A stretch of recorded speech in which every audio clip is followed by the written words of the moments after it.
Escrever um trabalho acadêmico, bom, não é só sobre seguir um monte de regras, sabe? É muito mais do que isso. Pense como se fosse a construção de algo realmente sólido, de conhecimento confiável, sendo montado tijolo por tijolo.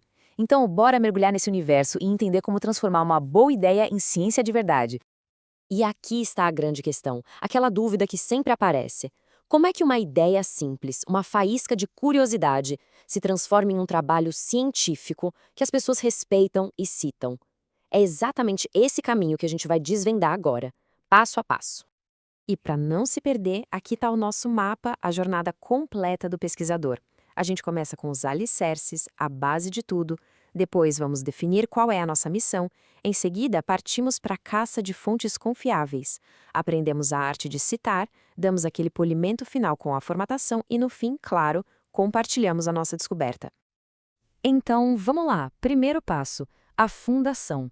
Antes de qualquer coisa, é preciso entender o que é a metodologia científica.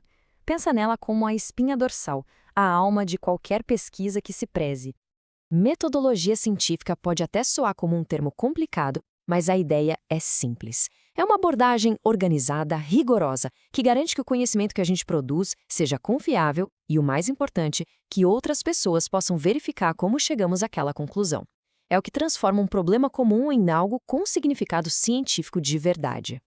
Certo, com a base sólida, podemos seguir em frente. Agora é o momento de definir a nossa missão. O que exatamente a gente quer descobrir? Para isso, precisamos de objetivos e hipóteses bem claros. E, basicamente, existem dois grandes tipos de objetivos na pesquisa. O objetivo de descrever serve para entender e mostrar as características de um problema. Já o de explicar vai um pouco além. Ele quer investigar as relações de causa e efeito. Saber qual dos dois é o foco da pesquisa muda completamente o rumo do trabalho. E a hipótese? Pensa nela como um palpite inteligente, uma resposta provisória que vai guiar toda a investigação. E não pode ser qualquer palpite, não. Uma boa hipótese tem que ter lógica, se apoiar no que outros já estudaram, ser plausível e, o ponto-chave, ela precisa ser testável. Tem que ser possível verificar se ela é verdadeira ou falsa. Ok, missão definida. Agora a gente precisa dos nossos materiais de construção, as informações. E elas não podem ser quaisquer informações. Tem que ser de primeira linha. Vamos ver como encontrar fontes que sejam realmente confiáveis. Mas como saber se uma fonte é boa? Tem um checklist básico. Primeiro, quem escreveu? Vale dar uma olhada no currículo Lattes do autor. Onde foi publicado? Revistas que são revisadas por outros especialistas, as chamadas peer-reviewed, são o padrão ouro. A informação também precisa ser recente, a metodologia do estudo tem que estar clara e um ótimo sinal de confiança. A fonte cita as próprias fontes. Aqui no Brasil, a gente tem uma ferramenta que é uma mão na roda para isso, o Qualiscapes. Ele basicamente dá uma nota para as revistas científicas.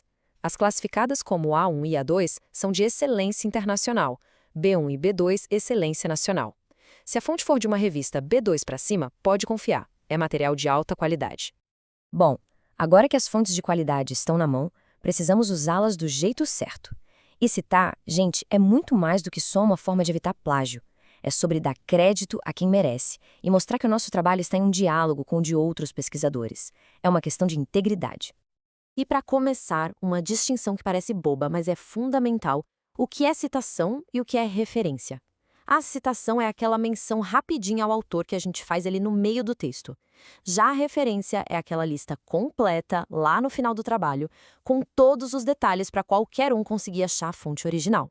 E dentro do texto a gente pode citar de duas maneiras. A citação direta é quando se copia palavra por palavra o que o outro autor escreveu. Já a indireta é quando a gente resume ou explica a ideia daquele autor com as nossas próprias palavras. Nos dois casos, é obrigatório indicar de onde veio a informação. Mas atenção, na citação direta tem uma regra de ouro. Se o trecho que vai ser copiado tiver mais de 3 linhas, aí o jeito de fazer as coisas muda completamente. Para essas citações longas, a formatação é toda especial. Anota aí. Ela precisa ter um recuo de 4 centímetros da margem esquerda, a letra diminui para o tamanho 10, o espaçamento entre as linhas vira simples e, o mais curioso, não se usam aspas. E olha só como isso fica na prática, no papel.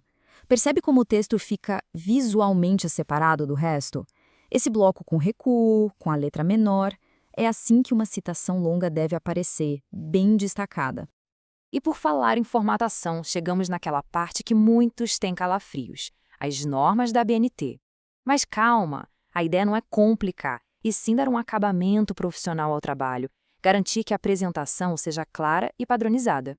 Na verdade, o básico é bem simples, olha só. O papel é o A4. A fonte, ou Arial ou Times New Roman, tamanho 12. As margens são de 3 centímetros em cima e à esquerda e 2 centímetros embaixo e à direita.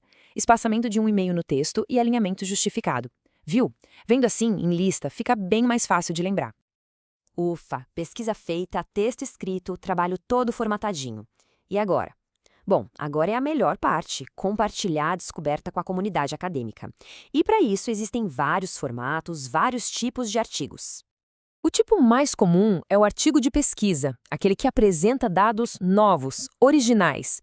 Mas também dá para escrever um artigo teórico, que analisa teorias, um de revisão, que faz um apanhado do que já foi publicado sobre um tema, um ensaio, que é mais livre, ou até um relato de experiência profissional. Opções não faltam.